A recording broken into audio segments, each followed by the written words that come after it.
Assalamualaikum warahmatullahi wabarakatuh. Halo adik-adik pelajar semuanya, apa kabar? Baik, kali ini kita akan lanjutkan untuk beberapa contoh soal ya, atau kasus-kasus yang berhubungan dengan momen inersia gitu ya, dengan momen inersia yang pada tutorial sebelumnya kita sudah sampaikan gimana sih sebenarnya momen inersia itu, analisisnya kayak apa, itu sudah kita berikan di tutorial sebelumnya. Baik, kali ini kita coba lanjut. Oke, kita lanjutkan untuk momen inersia beberapa benda tegar ya. Nah, kita coba lihat ini, kita saksikan animasi yang sudah kita tayangkan di layar ini ya. Jadi untuk beberapa benda tegar, ini saya ambil contoh adalah batang ya. Ini batang ini adalah batang homogen yang diputar di bagian tengahnya, yaitu bagian tengahnya ini berlaku sebagai porosnya, sebagai sumbu putarnya. Jadi kayak gini. Nah, kemudian benda-benda yang juga kayak gitu. Jadi gitu misalkan kalau batang ini diputar tengah, dia menghasilkan momen inersia segini ya, setengah ml kuadrat. Ini adalah momen inersia untuk batang homogen yang diputar di tengah. Ya, tengahnya ini sebagai poros. Nah, sementara kalau batang itu diputar, ya tetap sama, batangnya adalah batang homogen, diputar seperti ini, tapi mutarnya di bagian pinggir. Nah, bagian pinggirnya ini akhirnya perputarannya seperti itu.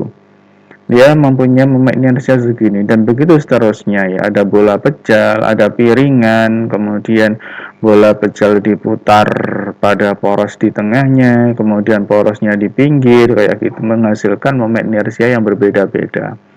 Nah, ini sebenarnya kalau adik-adik tingkat SMA ya, cukup ya ini aja dilihat, ini ya dihafal gitu, barangkali nanti langsung diaplikasikan dalam soal yang mungkin akan dikeluarkan gitu. Nah, tapi tidak ada baiknya kalau tidak ada jeleknya, saya maksud ya, tidak ada jeleknya kalau misalkan kita mengetahui gitu ya. Untuk kalau kita tahu sebenarnya bagaimana ini asalnya 1/12 ml kuadrat gitu ya. Nah, coba kita tinjau sedikit aja dari beberapa benda pecel yang sudah ditentukan momen inersianya gitu ya. Baik, saya ambil contoh ini ya. Nah, saya punya batang homogen yang seperti ini. Nah, ini saya pindah ke sebelah sana, ini ya, ini yang diputar tengah gitu. Nah, kemudian karena ini diputar tengah, batang itu mempunyai panjang sebesar L gitu. Maka untuk sisi kiri dan sisi kanannya sama. Intinya apa? Sebelah kiri ini setengah L, sebelah kanan juga setengah L. Nah gitu. Nah, seandainya di sebelah kiri ya, di sebelah kiri karena ini setengah L, di sebelah kiri 0,0 yang sebagai sumbu putarnya ini berarti di sana ada angka minus ya, minus setengah L gitu ya. Sementara di sebelah sana ada plus ya, plus setengah L. Nah, seperti itu. Nah, kemudian elemen-elemen ini ya. Jadi kalau karena batang ini homogen, maka massa dari batang itu akan tersebar merata di sana. Seluruh elemen massanya akan tersebar merata pada batang itu. Sehingga kita bisa ngambil sedikit ya, ngambil sedikit bagian di sini. Misalkan ini yang saya arsir ini kecil ini ya. Nah, saya arsir ini sebagai DM. Nah, gitu ya. Ini adalah DM. DM. Ya, jadi diferensial dari elemen massa yang kita punyai pada batang homogen ini kan gitu. Nah, sehingga momen inersia jadi I, momen inersia itu didefinisikan sebagai integral ya, integral dari R kuadrat dm. Ya. Jadi ini definisinya seperti ini ya. Jadi untuk integral secara merata ya, mulai dari batas bawahnya adalah min setengah, oke, min setengah L, kemudian yang sana ada plus, oke, plus setengah L. Nah, seperti itu batas bawah dan batas atasnya. Dari apa? Dari R kuadrat. Nah, ini adalah R-nya. Nah, yang segini adalah R-nya. dm adalah elemen dari massa.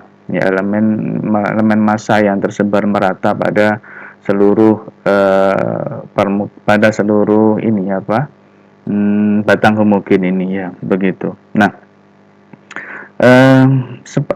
sementara di sini kita punya sesuatu ya yang namanya mu. Nah, mu itu adalah rapat massa ya, rapat massa. Rapat massa batang homogen ini akan sama dengan ya massa, yaitu massa batang tiap satuan panjang ya, tiap satuan panjang. Karena kita telusur massa tadi berawal dari 0,0 kemudian berangkat ke arah kanan, ini ada dm gitu ya. Nah, yang ini kita misalkan sebagai L, maka di situ kita bisa tuliskan bahwa distribusi massanya itu ya, distribusi dari massa. Ini diferensial sebenarnya. Saya bilang ini hanya distribusi massa yang tersebar merata itu pada seluruh elemen panjangnya gitu. Berarti ini dr ya, dm per dr ya.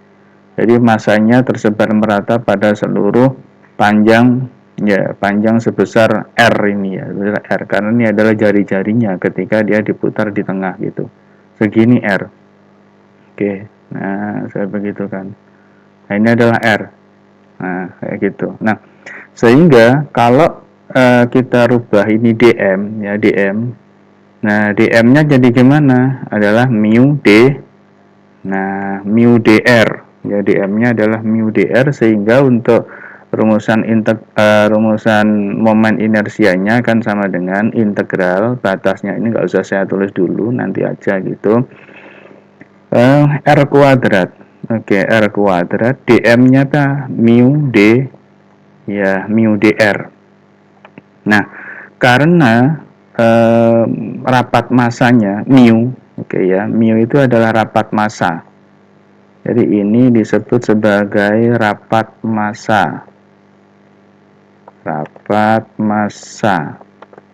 Ya, rapat massa dari batang yang ini kita gunakan. Nah, ini rapat massanya ini tersebar merata. Ini tersebar merata pada seluruh batang ini, sehingga karena ini selalu konstan, mu-nya itu konstan, maka dia akan keluar dari tanda integral gitu. Dari tanda integrasi ini ya, R kuadrat dr. Nah, sehingga jadinya mu integralnya R kuadrat yaitu sepertiga R pangkat 3 kan gitu ya. Batasnya berapa? Batasnya diawali dari min setengah L sampai L. Nah, gitu batasnya ini, batas integralnya, batas bawah dan sana batas atasnya. Oke. Nah, coba kita masukkan. Nah, sama dengan mu di sini sepertiga ya. Yang atas apa? Oh, sorry. Ini setengah L ya, plus setengah L. Nah, ini ada setengah L kuadrat. Nah, gitu. Setengah L kuadrat ini saya kurung kurawal kayak gitu. Min ya, min ini berapa? Min setengah L, ini dikurangi batas bawahnya, ini dipangkatkan pangkatkan 3 ya, sepertiga R pangkat 3 gitu, sepertiga R pangkat 3 ya. Saya tutup kurungnya, kurung kurawalnya, sama dengan mu ada 1/3. Nah, oke, ini tetap kurung kurawal, ini kan 1/8 L pangkat 3 ya, 2 pangkat 3 8 kan gitu. Ini plus ya, ini karena setengah pangkat 3 itu juga tetap karena tandanya min, berarti juga bawahnya min 1/8 gitu ya. Tetap ini hasilnya min, kita kalikan dengan yang di depannya jadi plus, jadi 1/8 tetap L pangkat 3. Nah, begitu. Jadi gimana ini? Mu ya 1/3 buka kurung ya 1/8 berarti 2/8 gitu ya, 2/8 L pangkat 3. Nah, gitu. Oke, saya lanjut ke sana ya. Nah, saya lanjut ke situ. Berarti momen inersianya sama dengan ya 1 per berapa itu? 2/24 ya, 2 per 24. Nah gitu, ada mu L pangkat 3. Nah, mu-nya, rapat massanya tadi kita kembalikan ke definisi awal. Nah, rapat massa itu adalah M per L. Nah, yang ini, M per L. Berarti saya tulis ulang, sama dengan ini langsung kita sederhanakan, 1 per 12. Ini ada M per L dikali dengan L pangkat 3. Nah, kita coret. Nah, berarti berapa? 1 per 12 ml kuadrat. Nah, inilah momen inersia untuk batang homogen yang diputar di tengah. Nah, ini hasilnya 1/12 ml kuadrat. Nah, seperti itu. Intinya bahwa ketika kita ingin mencari berapakah momen inersia sebuah benda yang diputar baik di tengah maupun di bagian pinggirnya, memang kembalinya ke rumusan yang ini, I sama dengan R kuadrat di M. Ya, kita telusuri tiap elemen massanya, tiap elemen massa pada benda tersebut begitu. Nah, ini adalah salah satu contoh untuk batang homogen yang diputar di tengah. Nah, jadi ini matematikanya ya. Jadi secara matematis seperti ini. Nah, fisikanya nanti tinggal bagaimana kasus-kasus yang berkaitan dengan batang homogen ini diputar di tengah, diperlakukan seperti apa untuk berikutnya begitu. Nah, jadi kayak gitu ya untuk pembuktian batang homogen yang diputar di tengah. Oke, selamat belajar, tetap semangat dan jangan lupa untuk like, ya komen pada kolom yang bawah itu dan subscribe ya agar dapat menerima notifikasi video-video pembelajaran terbaru dari TSC. Demikian, assalamualaikum warahmatullahi wabarakatuh.